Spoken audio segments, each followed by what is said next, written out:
Guys, welcome to our channel Bangali Rannaghar. আজ আমি আপনাদেরকে আলু বেগুন দিয়ে একদম অল্প মশলাতে খয়রা মাছের ঝোল করে দেখাবো।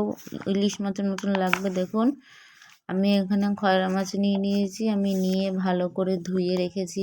খয়রা মাছগুলোকে আমি ভালো করে কেটে ধুয়ে রেখেছি। এর মধ্যে আমি খয়রা মাছগুলোর মধ্যে দেব আমি বেগুন। আমি একটা বেগুন কেটে রেখেছি, দেখুন। আর দেবো আলু আর কাঁচা লঙ্কা আমি কটা চিড়ে রেখেছি। এবার চলুন, আর এর মধ্যে মশলা দেবো হচ্ছে, এখানে বেশি মশলা দেবো না, একদম অল্প মশলা দেবো। কালো জিরে, হলুদের গুঁড়ো, আর হচ্ছে জিরের গুঁড়ো আর লবণ। আমি এখানে কোনো লঙ্কার গুঁড়ো ব্যবহার করব না। লঙ্কার গুঁড়ো ছাড়া আমি সম্পূর্ণ 4-5টা কাঁচা লঙ্কা দিয়ে করব। তা আমি প্রথমে খয়রা মাছগুলোর উপরে হলুদ দিয়ে দিলাম আর নুন দিয়ে আমি মাছগুলোকে ভালোভাবে আমি মেখে নেব। এইদিকে আমি গ্যাসে কড়াই বসিয়ে দিয়েছি। আমার মাছগুলো ভাজা হয়ে গেছে। আমি এবার এই কড়াইটা আমার গরম হয়ে গেলে আমি কড়াইতে তেল দিয়ে দেবো। দেখুন, আমার কড়াইটা কিন্তু গরম হয়ে গেছে। এবার আমি কড়াইতে তেল দিয়ে দিচ্ছি, সর্ষের তেল দিয়ে দিচ্ছি। এবার আমি মাছগুলো ভেজে নেব। তেলটা ভালোভাবে গরম হয়ে গেলে আমি মাছগুলো ভেজে নেব। আমার তেলটা গরম হয়ে গেছে বন্ধুরা। এবার আমি মাছগুলো দিয়ে দেবো।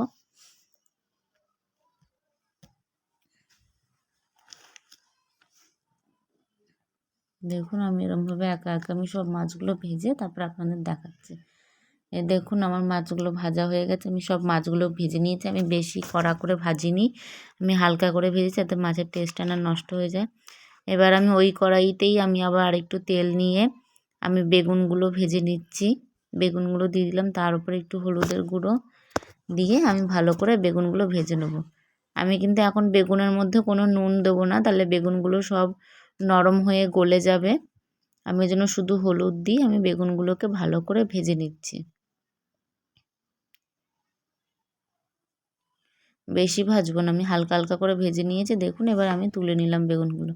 এবার ওই কড়াইতেই আমি কালো জিরে আর কাঁচা লঙ্কা ফোড়ন দিয়ে দিচ্ছি।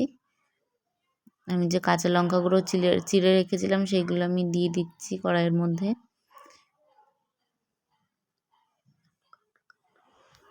এরপর আমি ওই যে আলুগুলো কেটে রেখেছিলাম সেই আলুগুলো দিয়ে দিচ্ছি। এবার আমি আলুগুলো দিয়ে ভালো করে নাড়াচাড়া করে ভালো করে আমি সিদ্ধ করে নেব। আমি একটু ঢাকা দিয়ে দিচ্ছি কিছুক্ষণের জন্য।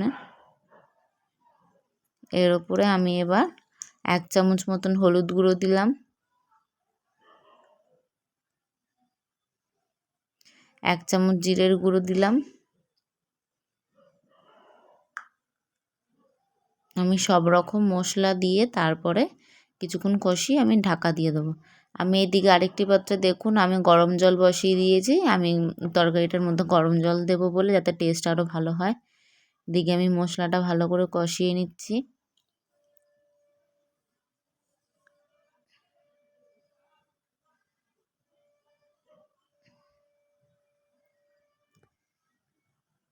দেখুন, আমার মশলাটা এবার কষানো হয়ে গেছে। এবার আমি গরম জলটা দিয়ে দিলাম। এবার এই ঝোলটা ভালো করে ফুটে উঠলে, আমি এখানে বেশি ঝোল রাখবো না, আপনারা আপনাদের পরিমাণ মতন ঝোল রাখবেন। এবার আমি এর মধ্যে আমি নুন দেবো, যেহেতু আমি নুনটা দিতে ভুলে গেছিলাম। প্রথমে অল্প একটু দিয়েছিলাম, তারপর নুন দেওয়া হয়নি, জন্য এখন আমি নুন দিয়ে দিলাম। দিয়ে ঝোলটা ভালোভাবে ফুটে গেলে আমি মাছগুলো তখন দিয়ে দেবো। দেখুন বন্ধুরা, আমার ঝোলটা ভালোভাবে ফুটে গেছে। এবার আমি বেগুনগুলো দিয়ে দিচ্ছি। এরপরে বেগুনগুলো দেওয়া হয়ে গেলে আমি মাছ ভাজাগুলোও দিয়ে দেবো।